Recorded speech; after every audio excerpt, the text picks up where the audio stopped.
Hey there, and welcome to the Story Atelier, your go-to place for thrilling, mysterious, and unforgettable stories. We're so glad you could join us today. If you're someone who loves a good story filled with suspense, unexpected twists, and the pursuit of justice, you are in the right spot. Here, we bring you stories that keep you on the edge of your seat, with every detail crafted to captivate and surprise. Today, we're diving into a gripping tale that'll take you through a roller coaster of emotions. It's a story about an ordinary man caught in an extraordinary situation, where his innocence is questioned and the truth is buried deep under layers of corruption. Will he prove his innocence against the odds? Or will the forces of injustice win? Stick with us as we unfold the story of The Truth Comes to Light. It's a wild ride you won't want to miss. And hey, if you enjoy the video, make sure to leave us a comment and share your thoughts.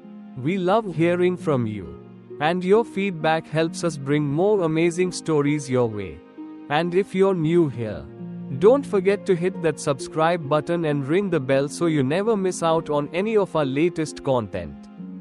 Now, let's get started. It was a quiet Wednesday night, and I was on my way home from work.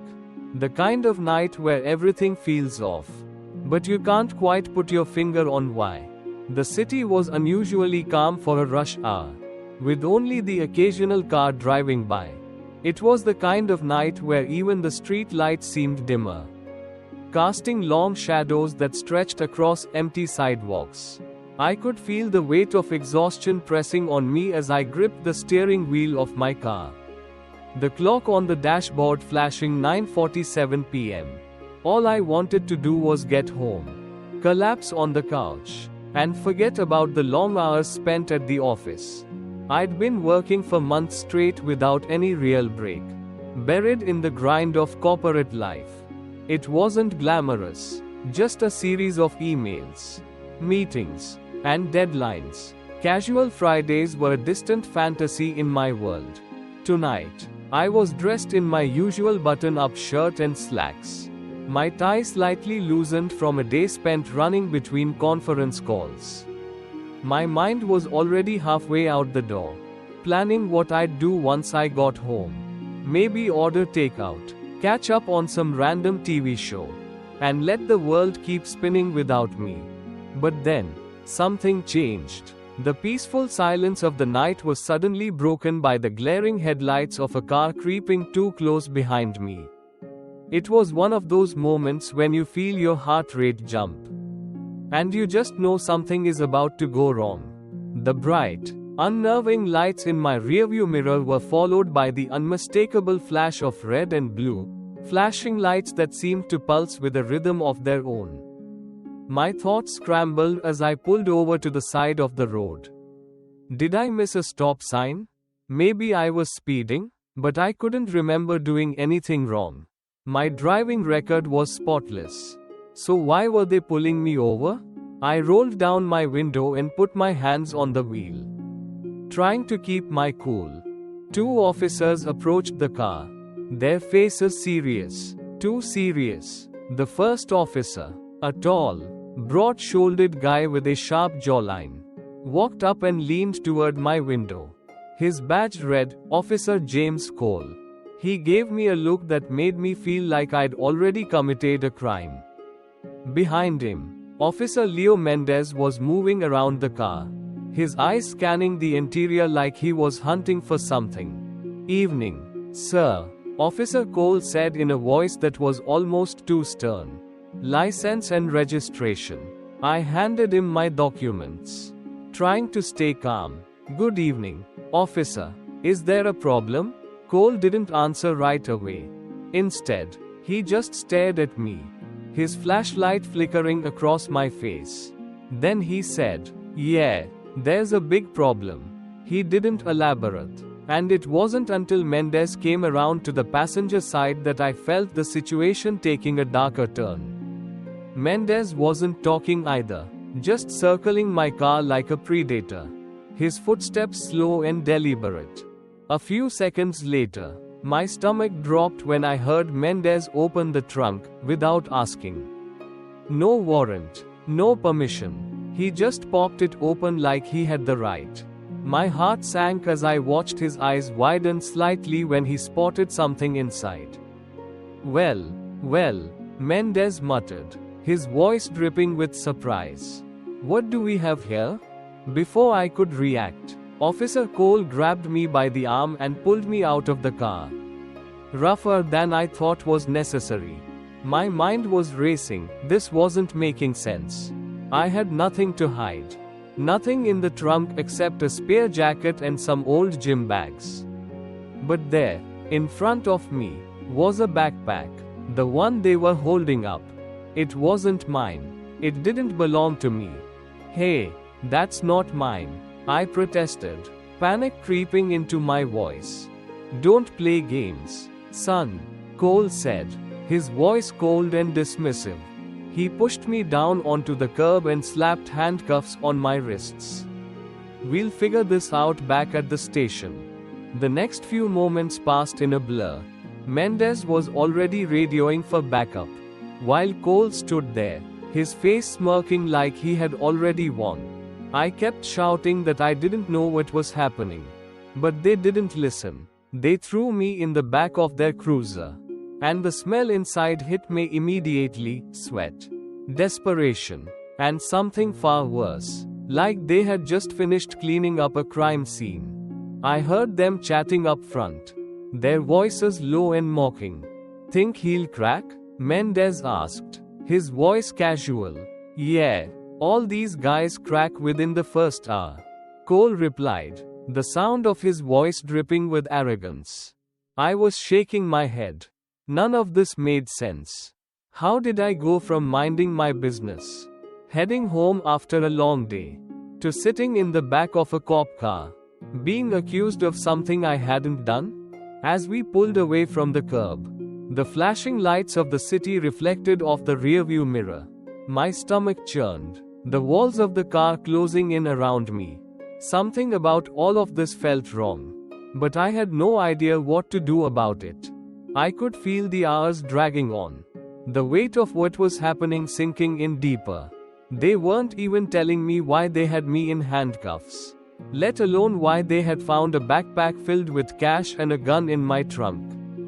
I had no idea what was going on. But one thing was clear, these cops weren't interested in the truth. They had a story in mind, and I was the one they were going to pin it on.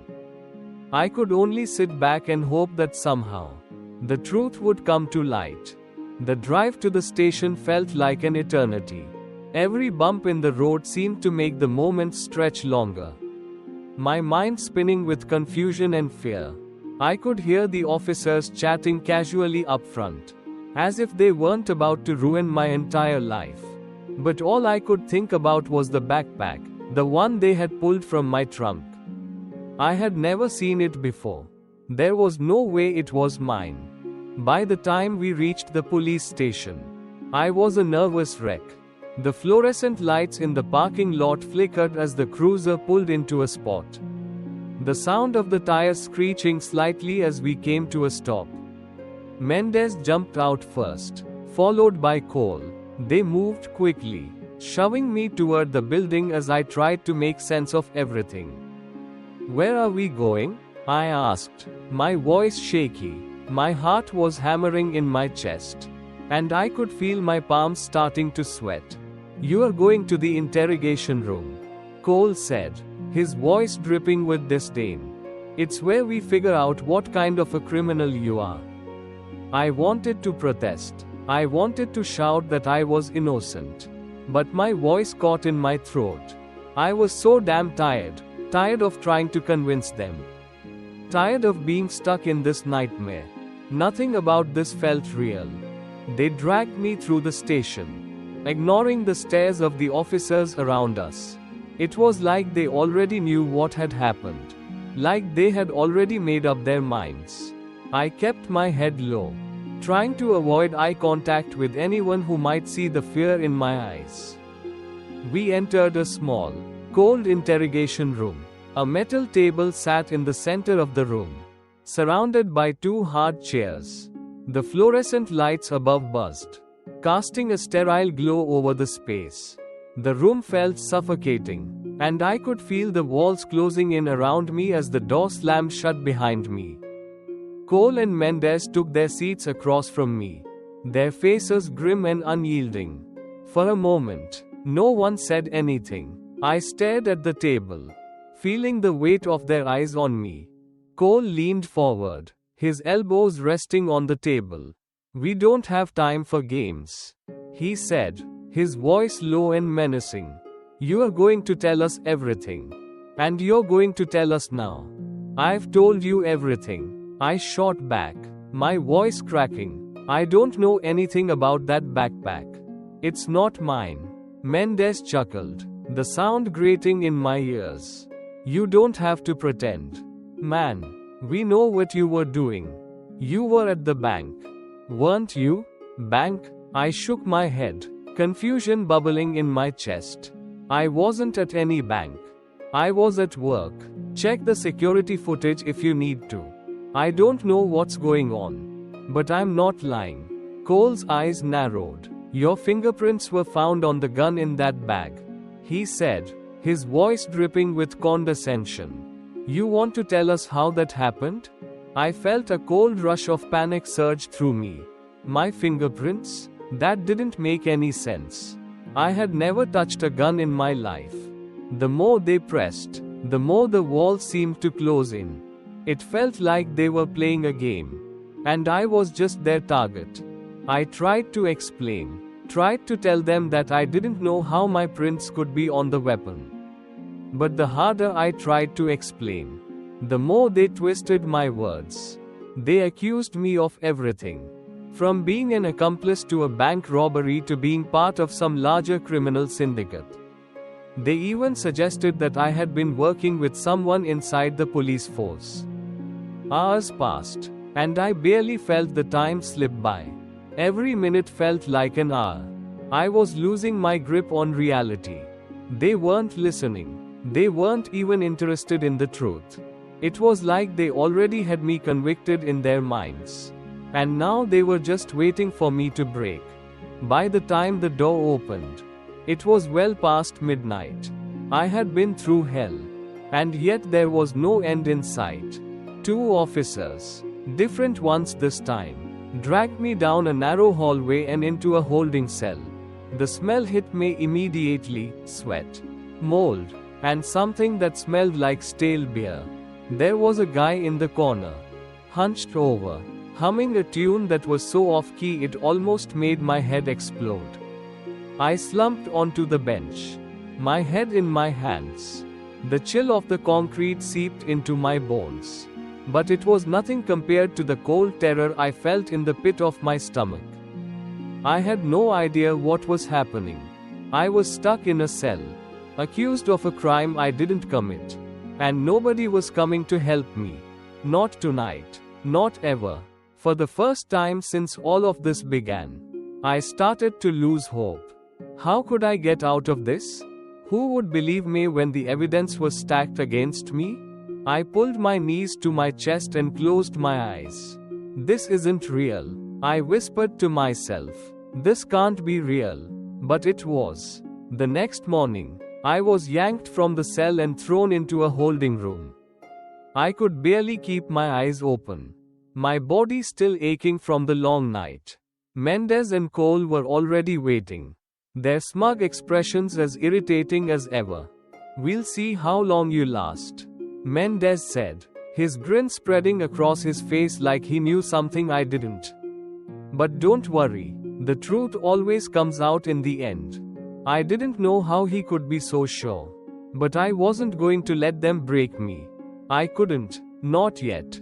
The trial was looming, and I had to figure out how to fight back.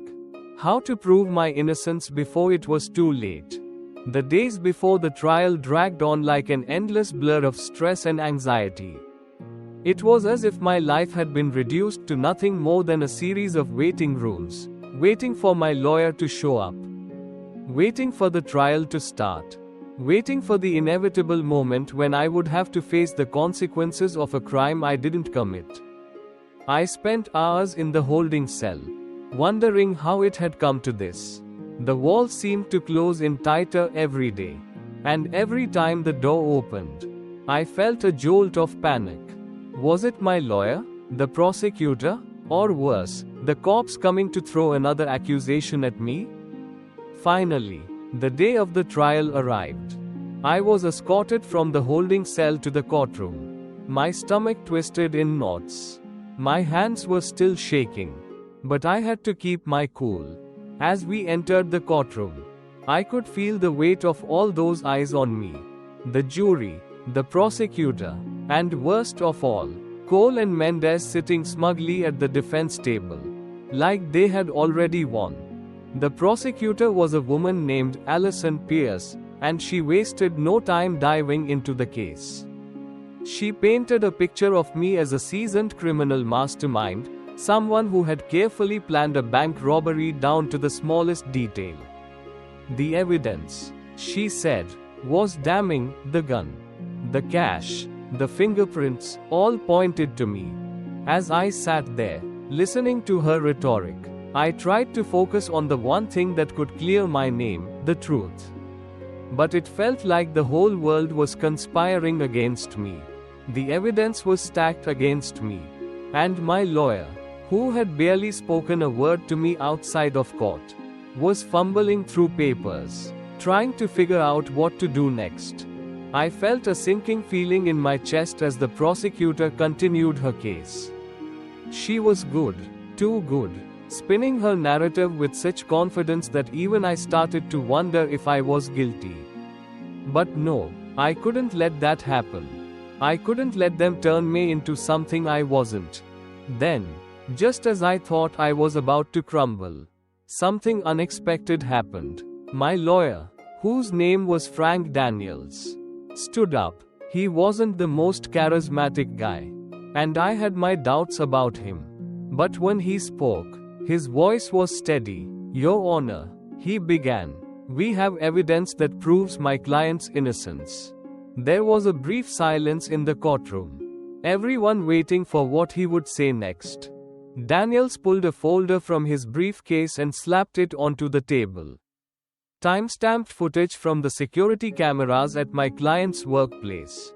He said, "It shows him at work that night. He was not at the scene of the alleged robbery." The prosecutor's face twisted with frustration, but she quickly recovered, standing up to objection. "Your Honor, this is irrelevant. The evidence we have clearly shows that the defendant was involved." But Daniels wasn't backing down. He stood tall, his eyes fixed on the judge. "This evidence clearly shows that my client was nowhere near the bank that night. The timestamp on the footage proves that he was in his office at the time of the robbery." The judge, a no-nonsense man with a stern face, raised an eyebrow. Sustained. "The footage will be admitted into evidence." For the first time in this entire nightmare, I felt a glimmer of hope. The footage from my office wasn't a smoking gun, but it was something to prove I wasn't in the wrong place at the wrong time. But the prosecution wasn't finished yet. The prosecutor, now visibly irritated, called for Cole and Mendez to testify. They were called to the stand to explain how they found me and why they believed I was involved in the robbery. When Cole took the stand, he looked every bit the professional, his posture straight and his tone confident. But as he recounted the details of the night, he pulled me over. I could see the cracks starting to show. He spoke about how I had been nervous, how he believed I was hiding something. He even mentioned the fingerprints on the gun, claiming that they matched mine. I could feel the blood drain from my face. How were they so sure? They were lying. I knew it. But just as Cole finished his testimony, Daniels did something that made everyone in the courtroom stop. He asked for the traffic camera footage from the night of my arrest. The footage showed Cole and Mendez pulling me over. But what no one expected to see was Mendez casually placing the backpack into my trunk. The courtroom fell deathly silent.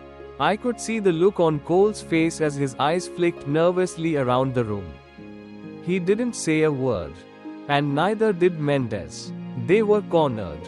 Daniels leaned forward, his voice calm but forceful. This footage was taken from a nearby traffic camera. And it clearly shows Officer Mendez planting the evidence in my client's vehicle. The room erupted into chaos. The judge banged his gavel, trying to restore order, but I couldn't hear anything over the pounding in my chest. The evidence was undeniable. For the first time, the truth was finally coming to light. But the shock wasn't over yet. I stood up, my legs shaky but my resolve stronger than ever. I walked up to the front of the courtroom. And I reached into my pocket. "Your Honor," I said, my voice steady. "I'm Agent Jacob Moore. I've been working undercover for the FBI. The two officers you see in this courtroom? They've been under investigation for months for a string of illegal activities, including framing innocent people to cover their tracks." The gasps in the courtroom were deafening. Cole and Mendez froze, their faces drained of all color. They couldn't hide it anymore. "Take them into custody," the judge said, his voice cold. The bailiffs moved quickly, taking both officers into custody for perjury, evidence tampering, and a list of other charges that I was sure would go on for miles. As the handcuffs clicked around their wrists, I felt a rush of relief. The nightmare was finally over. But as I walked out of that courtroom, the weight of everything that had happened still pressed on my shoulders. I wasn't just a victim of a corrupt system, I was a part of the reason it would be exposed. The media swarmed around me as I left, the flashes of cameras blinding me for a moment. One reporter shouted, "How does it feel to take down corrupt cops?" I smiled, the first real smile I had felt in weeks. "It feels like justice," I said, and I kept walking. After all, there was still more work to do.